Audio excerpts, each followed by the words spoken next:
This is KGW News at noon. We're getting our first look at the father charged with manslaughter 10 years after his infant daughter was found dead. Today, Alnath Omar Oliver was arraigned and pleaded not guilty. Thank you for joining us today. I'm Brenda Braxton. Oliver is accused of dumping the little girl's body at a Portland recycling center. The community, shocked and saddened by this crime, nicknamed the baby girl Baby Precious. KGW's Catherine Cook explains how police finally solved this mystery. She was loved. We never met her, but we cared for her. It's been 10 years since Joyce Harris first heard the news. A baby girl found dead at a North Portland recycling center. Her body discarded among cans and bottles. No one knew who she was. All that weekend, I just thought about this baby and I said, got to do something.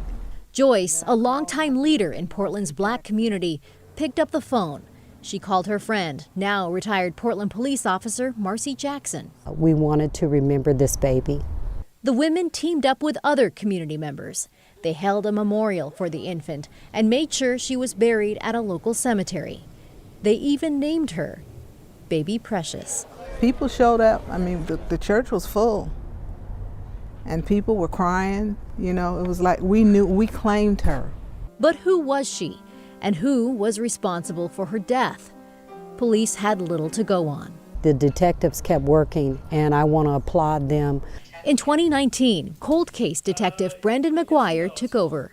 It's been a long time coming. McGuire says a DNA sample from the baby led to a family connection and eventually the baby's father.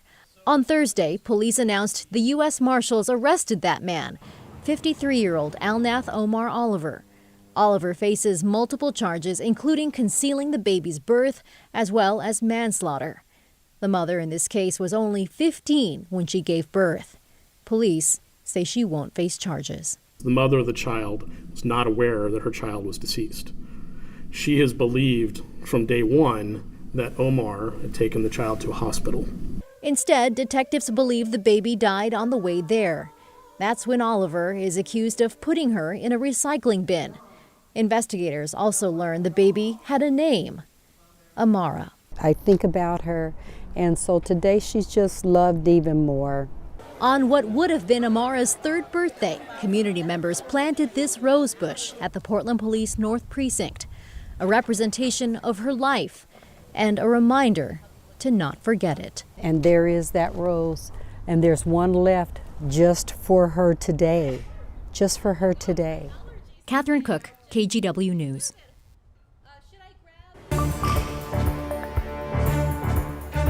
Today, United Auto Workers expanded their strike, and now union members in Beaverton have walked off the job at a parts distribution center for Chrysler. Tim Gordon is joining us live from the picket line along Allen Boulevard today. So, Tim, this strike now involves 20 states. Right, Brenda, and 5,600 more workers, including 43 of them here in Beaverton. You can see some of them out picketing along Allen Boulevard right here. They're members of UAW Local 492 that work at this parts distribution center that is owned by Stellantis. And Stellantis owns the Chrysler brand, so this is specifically a Chrysler parts facility. The union workers hit the picket lines here at 9 o'clock this morning after getting the call to strike from UAW President Shawn Fain. Fain called on workers here and at 37 other General Motors and Stellantis parts distribution centers across the country to walk off the job. UAW is not adding more strikers to Ford's plate because they say contract talks with Ford are progressing, but not with GM and Stellantis, so the pressure is increasing for them, including right here in Beaverton. We're out here doing our part, and hopefully this will get the Stellantis to kind of come back to the table seriously and start negotiating at the national level so we can get a contract and get back to work. And that was Local 492 President Rob Perdue, who's standing right behind me right now. He's worked here for 27 years, and he says this strike is necessary to get a fair contract for everyone in the union, and they will stay out here just as long as they have to get it. Brenda, back to you. All right, Tim Gordon reporting live in Southwest. Thank you so much. This is the last day of summer, and Rod, we are closing out the season with lots and lots of sunshine. Yeah, in style, as they say, right? All of our cameras look like this one. Here's the Haystack Rock, of course, Cannon Beach Live. Quite a few people out taking a view. Looks like the tide's out a little bit at noon. 61 is the number at the coast.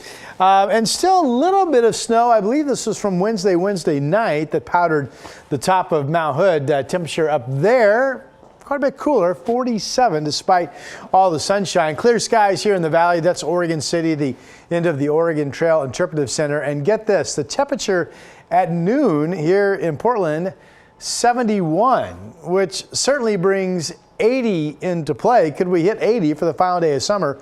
Normal high this time of the year is closer to the mid 70s. 79, I've got us at 4 o'clock. We may hit 80 and then 71 at 8.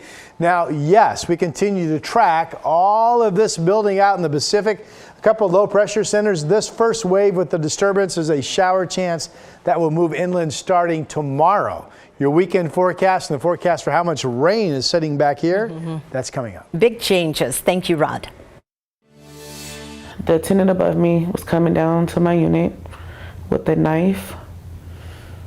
He was banging on the door, making small comments in the Ring camera. It was just horrific, honestly.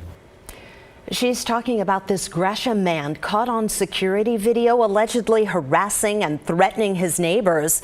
This happened at the landings at Morrison Apartments. Residents say for months, Dominic Austin plagued them, slashing their doors with a knife and yelling racial slurs.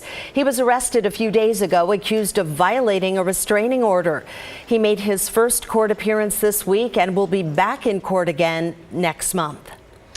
Also, starting next month, Portland will use artificial intelligence to answer non-emergency calls. AI will text callers links so they can file reports online or send them to 311, which connects to local government resources. Authorities found that automation can handle about 25% of all non-emergency calls. Ideally, that'll free up human dispatchers to focus on 911 and get to those more quickly. A new report found the Oregon wine industry is on the rebound. Researchers at U of O report grape production soared 19% last year. Most were Pinot grapes, which accounted for about 60% of new vineyard acreage. The warm weather last summer really helped a lot after a serious frost in April. The Wine Board says last year's vintage is one of the best ever.